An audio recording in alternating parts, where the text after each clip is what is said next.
Hello, welcome to Angel B Vlog. Hello guys, this is Kulitis. So, tubo lang ni siya kilid sa garden. Yan, call. So, healthy kayo ni siya, no? Makaon ni siya. Sabi na kog dili ni siya makaon, sabi na kog sagbot lang ni siya sa kilid-kilid, pero makaon ni siya. Nitubo rin ni siya diri sa garden ni Uncle.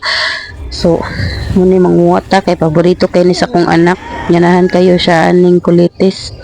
Man, kuha ako gamay kay iyahang sudan din ato dahil mutangan og crispy fry prito na to para lamig chicken siya guys, promise maka try mo kita ra na ninyo siya sila sa kilid-kilid mutubo ra na sila ilaha kay well done siya nga vegetable layon ano siya ginaniran ako siya pag prito dahil gamay ra na kung butang ang crispy fry din bali-bali lang na ninyo siya kay allergic ka na siya mapagod and then ano siya luto na dayon so try na ninyo good kayo siya para sa inyong anak. Thanks for watching, bye.